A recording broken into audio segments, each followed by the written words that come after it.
there was a room with Play-Doh. If you could imagine a room where you could go and just squeeze and squish the Play-Doh. Is Play-Doh an academic experience? It sure is. It's free riding.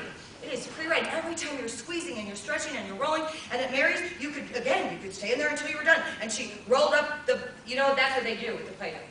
They roll them up. Have you seen this? Little balls, bunny turds, they just roll up the Play-Doh. And then they just roll it up, and then they line them up. Line up the little balls, and then they count them. 1, 5, 7, 10, 9, 8, 6. Excellent. How many do you have? 4. How old are you? 4. And across the table from bunny turd roller is Snaker. Yes? The whole batch of Play-Doh is now stretched out to this long, thin snake, and they want to save it in an envelope for their daddy. Yes? I need an envelope. So go get an envelope. So we got bunny turd roller, we got Snaker, and then on the edge of the table, we have the leaners. Yes? I don't know if you've seen this, but all they want to do is squish the Play-Doh flat. They just... And this is where our adultness, we got to calm down a little bit. Because the adult in us is like, hey, come on, you're done. You're done. And the child's like, I'm not done. No, you're done. Come on, you're done. Come on over here and do something. Come on, let's do it. No, I am doing something. You just don't like it. And as educators, I think it's very important to realize that is so true, isn't it? I don't know why you're doing it. Therefore, it needs to stop. Stop it. Why? Because I don't know why you're doing it. Let it go. Plus, and you know this is true. If you run around all day saying, stop leaning on the Play-Doh, stop leaning on, stop that leaning on the, what are they going to do? And laugh at you while they're doing it. Look at her face, she hates it. Come on, everybody do it. Let it go. I attended a seminar one time in Springfield, Illinois from a woman. The title of her keynote address was called, Is It Life-Threatening?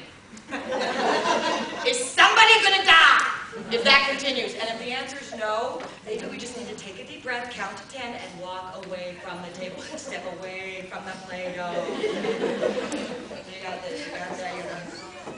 Who's over here? And if they're not actually eating it, they're licking it, or they're taking their hands out and touching it, because they're sodium junkies, if you did not know that. Children are just like... Curtis was our Play-Doh eater, and he was just... And it's the same thing. If you say, don't eat the Play-Doh, it's just, don't pick your nose. It's the same thing.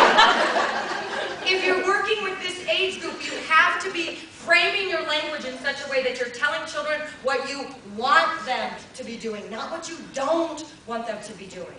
If I say, don't pick your nose, but if, I don't say don't pick your nose. I tell the kids, if you need to do that, you go do that in the bathroom.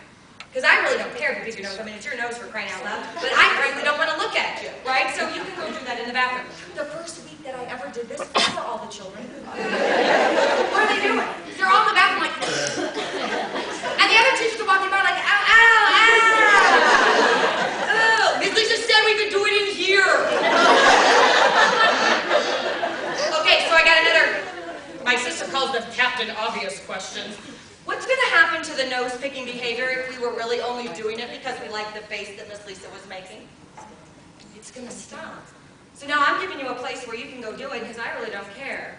So go knock yourself out. And the kids who were really seriously only engaged in that behavior because of the reaction that they were getting, they're going to stop doing it. They're going to stop. Why? Because nobody's reinforcing it. It's the only time I sound like a behaviorist. If there's a behavior that you want to stop, and you keep acknowledging the behavior, and you're pouring gasoline on the fire that you're trying to extinguish, you got to stop doing that. You got to stop doing that. But the behavior is only going to stop if you, as the adult, believe that it will. When I said you can go do that in the bathroom, I had every intention in my head that by Friday of that week, nobody was going to be picking their nose anymore just to try and get a rise out of me. But if you in your head are already like, oh no, not my kids, you don't know my guys, you've already set it up to fail. Take a breath.